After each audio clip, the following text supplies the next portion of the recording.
17h46. Essa é a segunda edição do Jornal da Nereu. Gente amiga, começa amanhã a campanha eleitoral. A propaganda no rádio e na televisão começa apenas no dia 26, mas a partir de amanhã, os candidatos já estarão nas ruas pedindo o seu voto. E para começar muito bem informado, amanhã, a partir das 9 horas da manhã, Paulo César comanda o primeiro debate com 5 candidatos a prefeito de Blumenau. Todos confirmaram presença. Você não pode perder amanhã a partir das 9 horas.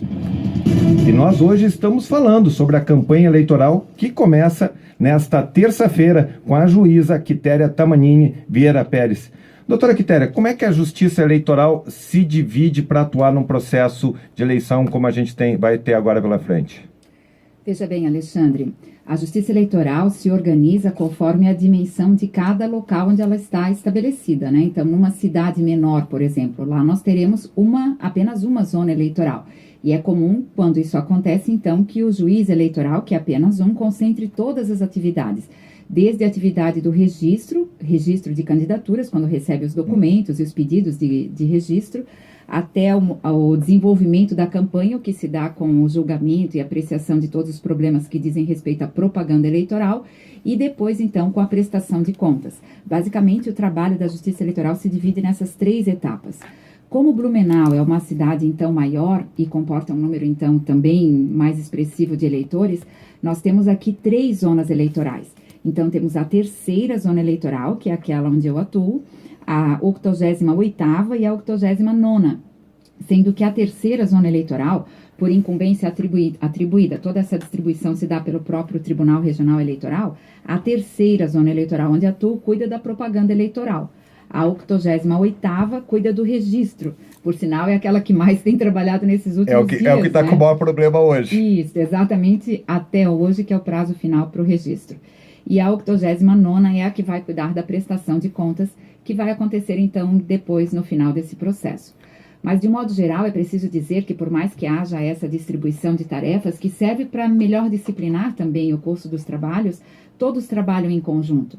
E nós vimos, hoje mesmo eu estive lá na Justiça Eleitoral no começo da tarde e vi o quanto as equipes se entrosam e se ajudam mutuamente, né? Equipes de cartório, os próprios magistrados que têm trocado ideias, participado das reuniões conjuntamente, né?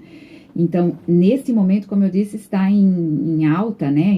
Mais intensamente acontecendo os trabalhos de registro, mas amanhã, começa o seu. Dia 16, começa o meu, até exatamente o momento da proclamação dos resultados. Depois vem o da 89ª, que é onde trabalha a doutora Jussara. Na 88ª é o doutor Marcos, né? E me conta uma coisa, houve uma mini reforma eleitoral recente, né, que foi decidida no Congresso Nacional. Tem esse fato mais importante, que é o fato dessa redução pela metade do Sim. tempo de campanha, de 90 para 45 dias. Há 4 anos, nessa fase, estavam começando os programas de TV e rádio, que agora só vão ser de 30 dias. E também tem uma mudança importante, que é a questão de só espaço para candidato a prefeito e o tempo menor de exposição. As principais mudanças, então, doutora Quitéria, que a senhora possa passar para o nosso ouvinte. Veja só, eu poderia destacar as principais mudanças e vou tentar fazê-lo de modo bem resumido, né, bem simplificado. Mas antes eu gostaria de dizer que me parece que há um intuito por trás disso, que é o de justamente permitir ao máximo essa igualdade entre os candidatos. Na medida em que aqueles meios de propaganda mais caros foram eliminados, como por exemplo, passaram a ser proibidos, né, os showmícios, né, imagine o quanto era caro contratar um cantor, né, de repercussão nacional, e as pessoas iam lá pelo show, acabando o show já não iam mais. Então hoje quem vai a um comício que não pode ter show, vai para ouvir o candidato. Então, veja, só nesse exemplo nós conseguimos expressar o que a Justiça Eleitoral espera, que é realmente um debate e exposição de ideias, né? A mesma coisa se pode dizer em relação aos outdoors, que passaram a ser proibidos também. Porque é um meio de propaganda caro, não é todo candidato que consegue, né? Então, com essa redução dos meios de propaganda permitidos, o que nós temos muito bem legitimado é um espaço de troca de ideias. E me parece que o uso da internet e das redes sociais vai ser um espaço muito absorvido também pelo seu alcance, que é muito grande, cada vez maior no Brasil, entre todos os cidadãos que naturalmente têm acesso a esse meio, né? Como também pelo não custo, né? Porque, na verdade, é muito acessível, né? Os candidatos conseguem expor suas ideias e propostas facilmente por esse meio. Mas então, vamos lá. Dentre os meios de propaganda permitidos, Alexandre, eu poderia destacar o seguinte: é permitida a colocação de cartazes em bens particulares, na casa do cidadão, mas aí até o limite de apenas meio metro quadrado. Também não pode haver justaposição, ou seja, colocar um cartaz do lado do outro para que fique quase do tamanho do outdoor, né? Não, a lei não quer isso, é apenas um cartaz. E um aspecto importante sobre isso: esta colocação do cartaz deve envolver um ato espontâneo e gratuito. Então, quando eu digo espontâneo, eu penso num eleitor que diga: eu candidato, gostaria de colocar um cartaz. Eu não imagino um candidato oferecendo, e muito menos oferecendo alguma vantagem, porque a lei expressamente atribui a gratuidade como característica essencial. De maneira nenhuma alguém pode expor um cartaz recebendo alguma contraprestação, alguma vantagem, seja ela qual for. Em veículos é permitida a colocação de adesivos, mas não daquele modo como nós vimos no passado, que se denominava como nítido envelopamento, né? O veículo ficava envelopado de tantos adesivos. Não, apenas no veículo traseiro, aliás, no vidro traseiro, em toda a extensão do vidro traseiro, de modo perfurado, e um cartaz, então, também com aquela medida reduzida pela lei de 50 por 40 centímetros. É permitido o uso de bandeiras e de folhetos. Sobre isso, nós sabemos que se insere alguma regulamentação na nossa campanha Blumenau Limpa, sobre a qual falaremos depois. Mas o fato é que as bandeiras, tanto as móveis, móveis seguradas por pessoas, né, quanto as fixas que eu me refiro é numa base fixa, mas que seja retirada no final do dia e colocada no dia seguinte, porque essas bandeiras podem estar dispostas apenas no horário entre 6 da manhã e 10 da noite, até as 22 horas. Carros de som são permitidos, mas também com uma limitação de altura e com uma proibição em relação à proximidade de determinados locais, como escolas, hospitais, órgãos públicos como fóruns, né, Poder Executivo, deve ser mantida uma distância de 200 metros. Comícios são permitidos, com a lembrança de que as autoridades devem ser comunicadas pelo menos 24 horas antes, para assegurar aquela reserva, né, a prioridade sobre a utilização daquele local. Caminhadas e passeatas, que constituem um meio espontâneo de manifestação da vontade e da simpatia do eleitor. Temos a imprensa escrita, com alguma regulamentação. A lei veio especificar que há um limite de apenas 10 anúncios distribuídos naquele meio de comunicação. Há também uma disciplina quanto ao tamanho, de até 1/8 ou 1/4 de página, conforme se trate do jornal de tamanho tradicional ou daquele menor, que é o tabloide. Temos o horário eleitoral gratuito também, que é totalmente regulamentado pela lei, como em parte você já falou, né, em relação aos blocos para prefeito na televisão e as inserções distribuídas entre candidatos a prefeito e a vereadores, sendo 60% do tempo para prefeito e 40% para vereadores. E aí eu me referi ao horário eleitoral gratuito. Aliás, por falar nele, nós teremos quinta-feira próxima, dia 18 às 19 horas, uma reunião muito importante onde será disciplinado todo o plano de mídia. E tudo isso é acompanhado diretamente pela Justiça Eleitoral, eu que presidirei esta reunião junto com toda a equipe, e o sistema é informatizado. Então, se não houver um acordo, nós faremos um sorteio, lançaremos no sistema e toda a ordem de veiculação da propaganda se dá por meio de um sorteio absolutamente seguro feito pelo sistema.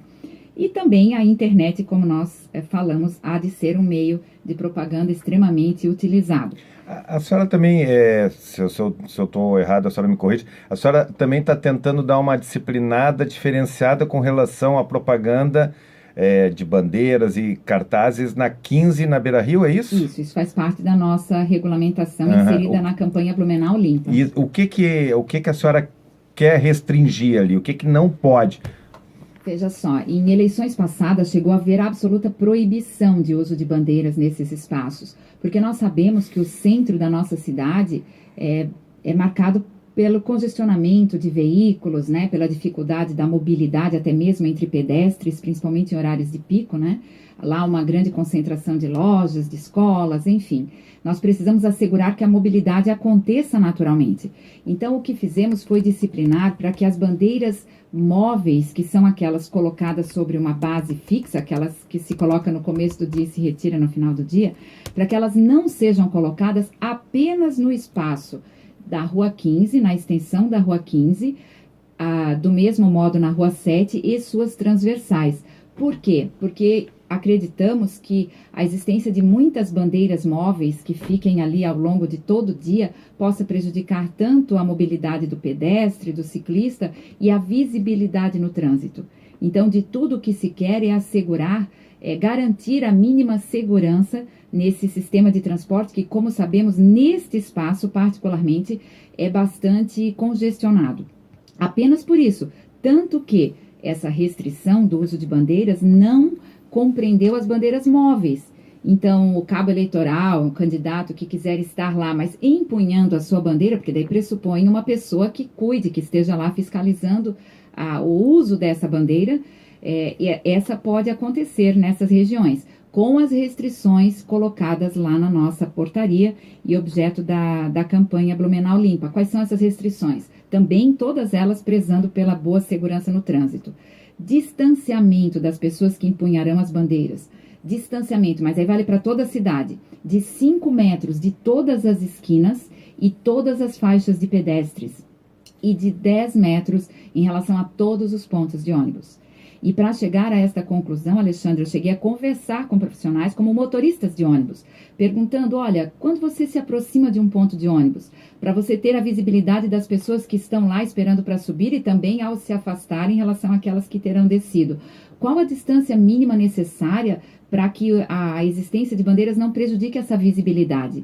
E eu pensava em restringir em 5 e eles me pediram que fosse em 10. Porque precisa ser precisa ser assegurado esse campo de visão.